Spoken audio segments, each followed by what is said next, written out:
যে মনে করুন একজন সিনিয়র আর্টিস্ট আমাদের আর উনি এমন একজন মানুষ ছিলেন যিনি একেবারে ডাউন টু আর্থ মানে উনি বড় ছোট বা সিনিয়র জুনিয়র তার কাছে এমন একটা অবস্থা ছিল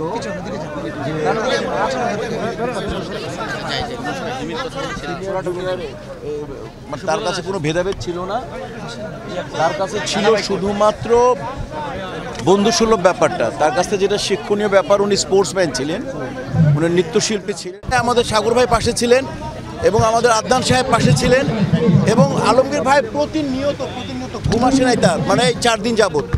এখন তো মনে করেন যে আর কি বলবো, মনে করেন হায়াত তো আর মানুষের কাছে থাকে না।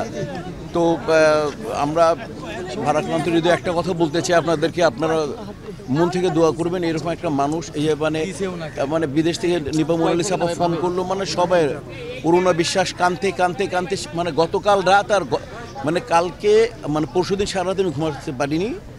কালকে আমি কোথাও যাইনি, আমার পিকনিক ছিল, আমার একটা স্টেজ শো ছিল, কোথাও যাইনি। ওদের ছোটো ভাইদের পাঠাইছে এবং ওদেরকে আমি তাড়াতাড়ি টেক আপ করে বললাম জয়কে আর ইয়েকে তাড়াতাড়ি চলে আসো।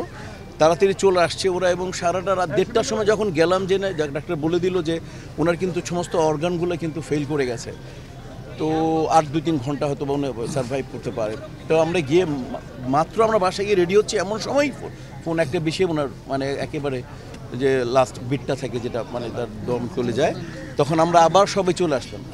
আবার যাই হোক, আমার আজকে শুটিং ছিল, আমি শুটিং করে আসছি, খুব সকাল থেকে শুটিং করতেছি আমি, খুব সিনিয়র আর্টিস্টরা ছিল এখানে, তো আমি আবার চলে আসছি এখানে।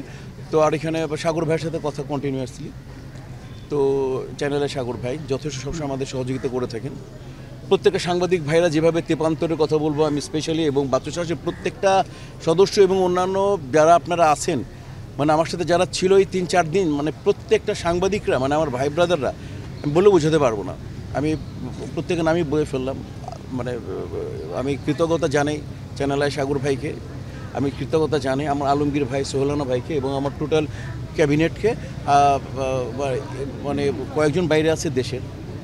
তো যাই হোক, আপনারা তো আসেন ইনশাল্লাহ, তা আপনারা আসছেন, অনেক আমরা কৃতজ্ঞতা আপনাদের কাছে কৃতজ্ঞ। আমরা তার রূহ মাগফিরাত কামনা করি, তার পরিবারের জন্য দোয়া করি, তার যারা আছে এবং আমরা যারা এখানে আছি উপস্থিত, তারা যাতে আমরা এটা আমাদেরকে যাতে এটা মনে রাখতে, আমরা প্রত্যেকে মারা যাব, অন্তত এই মৃত্যু অনিবার্য আমাদের, অতএব আমরা যাতে সবাই মানে এইভাবে আমাদের একে অপরের সাথে ব্যবহার করি।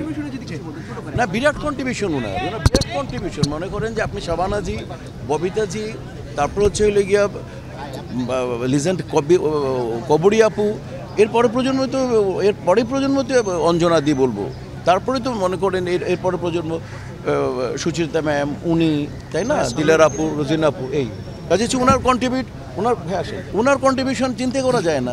300-র মতো ছবি করেছেন, বিরাট সব সুপার ডুপার হিট ছবি, ওনার অনেক বড় অনুভব। আর আমরা খালি বলবো উনি মনে করেন কত বড় অভিনেত্রী ছিলেন, 2বার national award winner, Bachsas winner, এবং শিল্পী সমিতিতে উনি অনেকবার ছিলেন, এবং শিল্পী সমিতিতে যত দিন ছিলেন কোনো মিটিংয়ে তাকে পাওয়া যায়নি, এরকম মিটিং আপনি খুঁজে পাবেন না। মানে উনি যে কোনো জিনিস, কোনো যদি মানে যে দরকার হবে, উনি একটা মনে করেন শাবানা আপু থেকে আরম্ভ করে বা সিনিয়র শাবনাম আপু থেকে আরম্ভ করে উনি একজন সাধারণ আদনান ছোট জুনিয়র শিল্পীর সাথে একই আচরণ করতেন। এটা ওনার কাছ থেকে শেখার।